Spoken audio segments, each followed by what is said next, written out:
En 1967, un profesor estadounidense, Ron Jones, buscaba explicarle a sus alumnos la magnitud del exterminio judío a mano de los nazis. Entonces decide hacer un experimento. Y en su experimento incrementó la disciplina en clase. Los chicos tenían que entrar al aula en menos de 30 segundos y si alguien quería hacer una pregunta debía levantar la mano y una vez asignada el derecho a hablar tenían que empezar la consulta con Mr. Jones. El segundo día se mantuvo la disciplina y el profesor Jones les exigió a todos los alumnos de su clase llevar un distintivo que además venía con un saludo secreto, solo entre ellos. Saludo dentro y fuera de clase. El tercer día, los chicos se autollamaron la tercera ola. Este es un experimento muy conocido, la tercera ola. El tercer día, la tercera ola había ganado popularidad. Es más, 13 alumnos de otras materias pidieron cambiarse a esta materia para participar y ser parte del clan, pero tenían que pasar unas pruebas muy complicadas. Se había ya generado una división dentro del instituto. Estaban los alumnos de la tercera ola y estaban los otros alumnos. El cuarto día, el profesor Jones había perdido totalmente el control de sus alumnos. Los miembros de la tercera ola se habían vuelto agresivos, estaban tan comprometidos con la causa que la defendían incluso en el recreo a golpes. Atacaban a los otros alumnos. Bueno, de hecho, hay otros estudios, además del de la tercera ola, que ha demostrado que dividir aleatoriamente un grupo de personas y asignarle etiquetas es suficiente para activar su mente tribal. Y al activar la mente tribal, inmediatamente polarizas. Y en el informe de Mogul sobre la polarización dijimos que la polarización es un fenómeno inducido desde la clase política para hacerse con el poder. Que por cierto, pueden escuchar el podcast, es el capítulo número 1. 1, 2, 3 y 1, 4. 2, 3 y 4. O descargar el informe en moguldesarrollo.com.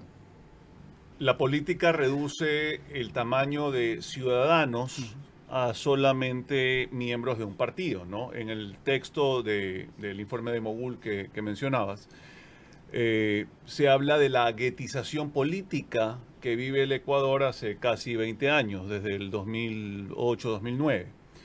Es el nosotros contra ellos. Pero, los otros se pueden convertir en nosotros cuando existen problemas o intereses comunes. Porque la polarización no es fija, ¿no? La polarización es móvil. Y de eso, de hecho, va el episodio de hoy. Hoy vamos a hablar de un antídoto para la polarización. Pero antes de empezar, recordar lo que siempre recordamos, que pueden descargar todos nuestros informes en moguldesarrollo.com, en nuestra página web, suscribirse a través de la plataforma de podcast que ustedes prefieran, su favorita, o suscribirse al canal de Chroma Click en YouTube. Hacen clic en la campanita. Aquí empieza el nuevo episodio de Mogul. Un espacio para revelar insights, crear diálogos y descubrir juntos soluciones para el desarrollo del país. Bienvenidos. Hoy presentamos cómo superar la polarización. En los primeros episodios del podcast hablamos sobre polarización. Diagnosticamos la enfermedad. La polarización es una estrategia política que nos convierte en héroes y en villanos, activando nuestro tribalismo atávico y apagando nuestra empatía y nuestras ganas de colaboración. Y vimos cómo este diseño narrativo, amplificado por redes y eslóganes, reduce la política a un juego de suma cero. Para que mi bando gane, el otro bando debe ser exterminado.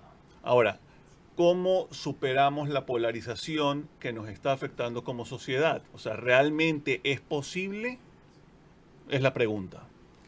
Pero antes, veamos la polarización desde la perspectiva de tu cerebro. Porque el in-group y el out-group son atávicos. Usamos una historia. Estamos en Mogul. Imagínense ser parte de una banda de 100 individuos que dependen el uno del otro para sobrevivir. 100 individuos que comparten la comida, que comparten aventuras, que comparten el refugio, que juntos salen de cacería, que juntos crían a la prole, ¿no? En estas circunstancias, pertenecer a esa tribu no es una abstracción, es algo muy concreto. Es más, estar fuera del círculo hace que mueras. Tienes que ser parte del círculo, es una cuestión de supervivencia. Bueno, es que heredamos esa característica tribal, ¿no? Pero ya no somos comunidades de 100 individuos, también hay que recordarlo. Pero tu cerebro no necesita una gran narrativa para dividir el mundo entre los unos y los otros, o entre nosotros y los otros. David Eagleman, el neurocientífico a quien solemos citar aquí en el programa, propone que... Amigo de la casa. Amigo de la casa. Propone que en política este tribalismo además tiene consecuencias cognitivas, ¿no? Tú terminas sintiéndote seguro de que tu bando político tiene siempre la razón, por tanto los demás siempre están equivocados. No importa de qué lado estés, no importa de qué lado está la evidencia, tú siempre tienes la razón, tu gente siempre está en lo correcto y los demás siempre están equivocados. Pero la clave está en que esto no es fijo, esto es móvil, podemos ajustarlo. Y les voy a contar otra historia. Vamos. En 1950, unos psicólogos deciden llevar a un grupo de niños a un campamento, ¿no? Y llevan a unos niños de 11 años a un campamento en Oklahoma, a un lugar que se llamaba Robbers Cove, la cueva de Robbers. Estos chicos de 11 años fueron a este campamento y cuando llegaron los dividieron en dos grupos, aleatoriamente, ¿no? Unos por un lado, los otros por el otro, dos grupos. Totalmente al azar divididos. Y les pusieron tareas a cada uno de los grupos. Un grupo se llamaban los Eagles, las águilas, y los otros los Rattlers, serpientes de cascabel. ¿Okay? Las águilas y los serpientes de cascabel tenían tareas cada uno por su lado que las tenían que desarrollar y cuando fueron desarrollando esas tareas fueron haciendo relaciones más cercanas entre cada uno de ellos, de cada uno de los lados. Cada grupo fortaleció su identidad. Los Eagles con los demás Eagles, los Rattlers con los demás Rattlers y fortaleció este sentido de pertenencia al grupo. Cuando se notó que ya estaba claramente identificado que los unos y los otros se identificaban con sus respectivos grupos, los psicólogos dijeron, bueno, ok, ahora van a competir. Y juntaron a los dos grupos y los pusieron a hacer competencias de carácter física, remar, nadar, correr, jugar baloncesto, o de carácter cognitivo como armar rompecabezas y cosas así. Esto generó hostilidad y empezaron a pelearse entre ellos. Hubo peleas, hubo conflictos, incluso hubo sabotajes. Los unos saboteaban a los otros. Bastó una división arbitraria de dos grupos, tú para allá, tú para acá, el que hayan construido una identidad cada uno propia dentro de su grupo para que cuando los juntasen a competir, claramente se destacara este pensamiento tribal. Cuando el conflicto ya era inmanejable, los investigadores cambiaron la dinámica del grupo. Ya cuando el conflicto no daba más entre Rattlers e Eagles, los investigadores deciden cambiar la dinámica del juego. ¿Cómo cambiaron la dinámica? Bueno, pusieron a los chicos a enfrentarse a problemas que solo podían resolver juntos. Por ejemplo, les pusieron un camión y les dijeron que debían mover el camión para poder acceder a la comida. Cuando los unos trataron de mover el camión solos, no pudieron, tuvieron que recurrir a la ayuda de los demás. Y le pusieron otra prueba, y es que les cortaron el suministro de agua. Y la única manera de recuperar el suministro de agua era trabajando Eagles y Rattlers en conjunto. ¿Y qué es lo que se logró en el tiempo? Se logró reducir el conflicto. Es más, lo que había sido un par de grupos de niños de 11 años totalmente inocentes, divididos al azar en dos grupos diferentes que se habían peleado entre sí y luego habían vuelto a colaborar, termina con todos juntos volviendo en el bus a sus casas. Pero ¿qué demuestra el experimento de Robbers Cave? Demuestra que la rivalidad, que los prejuicios, que el conflicto entre grupos surge fácilmente, pero no son infinitos, son móviles. Bueno, de hecho, una división aleatoria de grupos los separó, pero un problema que debían resolver en conjunto los unió, ¿no? Luego los otros se pueden convertir en nosotros si existen intereses o problemas comunes. Luego los otros se pueden convertir en nosotros si existen intereses o problemas comunes. Y en psicología eso se llama metas superordinadas. Y las metas superordinadas son objetivos que solo pueden alcanzar 2 o más personas o 2 o más grupos con intereses distintos o incluso rivales si colaboran entre sí. Bueno, de hecho ese es justamente el antídoto a la polarización, ¿no? Precisamente. Por ejemplo, en el año 2020 estábamos en el grave, estábamos polarizados entre correístas y anticorreístas, pero solo trabajando en conjunto pudimos superar el COVID-19. Claro, es un súper buen ejemplo. Imagínate Ecuador 2020, polarizado políticamente, ¿no? Pero también asustado por el COVID-19. Y la única manera de resolver el problema de la pandemia era trabajando juntos. Es decir, que había que vacunar a la mayoría de ecuatorianos, no importa si eran correístas, no correístas, lacistas, morenistas, ateos, cristianos, hombres, mujeres, jóvenes, viejos, niños, católicos. Había que vacunar a la mayor cantidad de personas para resolver el problema. Claro, el enemigo común era la pandemia. Exactamente. Y porque la vacuna solo iba a funcionar si se llegaba a niveles masivos de inoculación, si beneficiaba a todos y todos la aceptaban. Era una meta superordinada. Superordinada. De hecho, ahí lo que empiezas a ver es que no importaba si eras correísta o eras no correísta, claro, o eras lacista, eras por sobre todo ecuatoriano y tenías un riesgo gravísimo. Y había un problema común y una solución que solo funcionaba si los ecuatorianos trabajábamos en conjunto. Bueno, de hecho es un switch cerebral, ¿no? Al que debemos llegar y debemos entender, debemos profundizar. La amenaza que divide puede convertirse justamente en el motivo que nos une. Otro ejemplo, ¿no? Piensa en un desastre natural. Piensa en un terremoto, en un deslave, en una inundación. Sucedió. Y luego ves a la gente que parece enemiga trabajando juntas para resolver un problema superior, una meta superordinada. Cuando juega la la selección de Ecuador, se acaban las divisiones y todos apoyan la misma meta. Hasta que termine el partido. Hasta que termine el partido y al día siguiente regresas a Tabios. A ver, sin forzar nada, logras que los otros se conviertan en nosotros. Al enfrentar un problema común, como lo mencionaste, lo vimos en el 2016 con el terremoto de Manabí y Esmeraldas. Ahí no había gobierno central y gobiernos seccionales y sociedad civil. Éramos todos en conjunto para ayudar. Sucedió exactamente lo mismo con la pandemia. Sí, la historia demuestra que cuando personas de distintas identidades políticas o religiosas o distinta raza se enfrentan a situaciones donde solo pueden resolverlas juntos, sus sesgos, su animadversión, sus conflictos se reducen. Pero la historia también demuestra que cuando dos grupos son forzados a competir, la hostilidad se incrementa. La polarización o el tribalismo no son fenómenos modernos creados por políticos y aupados por las redes sociales. En las sociedades antiguas la supervivencia dependía de la lealtad tribal y hoy la supervivencia depende en parte de la lealtad digital. Sí, pero la polarización no es una ley natural humana, no es ley de naturaleza humana. Es un comportamiento que parte de un comportamiento reflejo que parte de este tribalismo atávico del que hablábamos, de los 100 individuos de la tribu que debían cuidarse entre sí, que alimentado por emociones fuertes, amplificado por redes sociales y promovido por la propaganda, ¿no? Pero como dijimos, es móvil. Luego, siendo móvil, no es un comportamiento fijo. Luego, si no es fijo, se puede cambiar. Y se cambia con estas metas en común, ¿no? Con estas metas superordinadas de las que hablabas. Como el país vacunando masivamente o enviando víveres a las zonas afectadas. Otro ejemplo.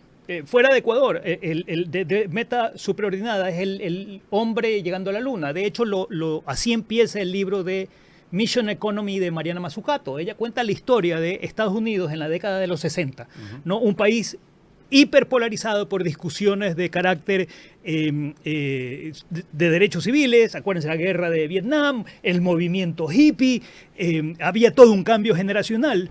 Pero luego el presidente John F. Kennedy dice: vamos a llevar y traer sano y salvo al hombre de la luna. y convierte este concepto de llevar al hombre a la luna y traerlo sano y salvo en una meta superordinada. Y las diferencias de toda la sociedad desaparecen y empieza a trabajar el sector público y la academia y el sector privado y los ciudadanos para trabajar en este proyecto espacial. Y cuando Armstrong pisa la luna en 1969, yo estaba en casa de mi abuela y lo veía en un televisor en blanco y negro, en vivo y en directo, nunca lo voy a olvidar. 20 de julio de 1969, cuando Armstrong pisa la luna y dice es un pequeño paso para el hombre, un gran paso para la humanidad. Estoy seguro que todos celebramos la misma historia, no importa si eras hombre, mujer, blanco, negro, azul, rosado, izquierdista, derechista o lo que fuese. Era una meta superordinada que te había llevado a trabajar en conjunto en algo que estaba por encima de tu cotidianidad. Pero lo convertiste en una tarea diaria, ¿no? Claro, y luego podemos decir que hay metas superordinarias, superordinadas, espontáneas, como la gente colaborando para superar un desastre natural, el terremoto del 2016 de Claro, Manabí. la gente se junta y ya está, no y necesitas alguien que metas, te organice. y existen las metas superordinadas, preparadas y planeadas, como la vacunación contra el COVID-19. A ver, en esta línea de pensamiento que hemos desarrollado, ¿qué les parece si esbozamos algunas metas superordinadas que podríamos tener para lograr realmente el desarrollo del Ecuador, de los ecuatorianos? La unidad. Buenísimo, Lucho. La idea de las metas superordinadas es buena para romper el ciclo de la polarización. Dejemos claro, hay que romperlo a través de estas metas superordinadas. Estas metas deben ser urgentes, visibles y solo alcanzables a través de la colaboración de Estado, academia, los partidos y movimientos políticos y, claro, los ciudadanos. Ok, si el primer problema del país, según las encuestas que hemos visto en diferentes capítulos, es la inseguridad, entonces el objetivo más urgente y con mayor potencial unificador debería ser la paz y la seguridad nacional. Por ejemplo, reducir la tasa de homicidios a menos de 10 por cada 100.000 habitantes en los próximos 3 años, digamos. Como un pacto donde el oficialismo, la oposición, los medios, los empresarios acuerden la despolitización del sistema judicial y blinden un presupuesto para seguridad, tecnología y reinserción social. Y siguiendo con las ideas que desarrollamos en el informe sobre educación que maleduca y el podcast, que son los capítulos, ayúdenme a recordar. Educación es del 11 al 15. Del 11 al 15. Siguiendo con esas ideas de educación, creo que la siguiente meta superordinada puede ser incrementar el puntaje promedio nacional de pruebas estandarizadas de lenguaje y matemáticas en un 20% en los próximos 5 años. Perfecto. ¿Cómo? Bueno, creo que debiéramos tener todos, ¿no? El Estado, la academia, los ciudadanos, los padres, los alumnos, una suerte de contrato por la excelencia académica que reenfoque la discusión política en las capacidades técnicas, en las habilidades blandas, en la alfabetización digital y en el apoyo a la creatividad y la innovación. Y podríamos hablar de desnutrición crónica infantil, productividad agrícola, responsabilidad ambiental, pero lo importante es que este tipo de metas cambian el eje de la confrontación. Sí. No dejen de mencionar turismo, ¿no? En el informe que también hicimos hablábamos de una política de Estado. Ese informe está en los episodios 5 al 9, que los invitamos a ver, escuchar o a descargarse el informe en la página, ¿no? Las políticas de Estado, como lo hemos mencionado reiteradamente en este podcast, es el acuerdo sobre metas en común que debemos trabajar juntos, ¿no? Es precisamente ese antídoto contra la polarización, que como vimos en el episodio 1 al 4, que hablamos de polarización, nuestros primeros episodios, que también los invitamos a ver, solo beneficia a la clase política, no nos beneficia como ciudadanos. Sí. Menos aún como sociedad, ¿no? De hecho, una muestra de esta movilidad de la polarización fue el voto del no el 16 de noviembre. Pero esa es otra historia y otro episodio. Ese es otro episodio porque ahí es bastante largo, ¿no? Pero en resumen, creo que lo importante es entender que la polarización no es estática. Primero, no es estático. Segundo, no es un comportamiento social fijo. Luego, tercero, se puede cambiar. Y la podemos cambiar cuando encontramos metas superordinadas que nos obligan a trabajar juntos, a colaborar. A ver, son más metas, más soluciones y menos confrontaciones estériles, ¿no? Ahora, seamos honestos, es fácil decirlo, ¿no? Pero pues, sabemos la receta, pero la clase política sigue ajeno a estas necesidades cotidianas de la sociedad. Y son quienes controlan las narrativas y las no políticas de Estado, ¿no? Es momento de una participación más activa de la sociedad en general, para presionar su ejecución, para que esto verdaderamente funcione y podamos avanzar. No podemos confiarnos solamente en lo que se está haciendo en este momento, que no está funcionando. Entonces, tal vez la primerísima meta superordenada que debiéramos tener es pongámonos de acuerdo una vez al menos en algo. Porque en nosotros En estamos... ponernos de acuerdo. Ponernos de acuerdo y nosotros incluye a los otros. Nosotros incluye a los otros.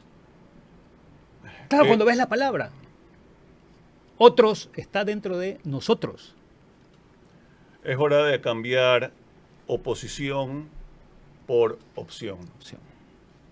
Nos vemos en el próximo Hasta capítulo. aquí este episodio. Gracias. No olviden Muy seguir importante. nuestras redes sociales, @moguldesarrollo, en LinkedIn, TikTok, X, Instagram. Instagram, Facebook.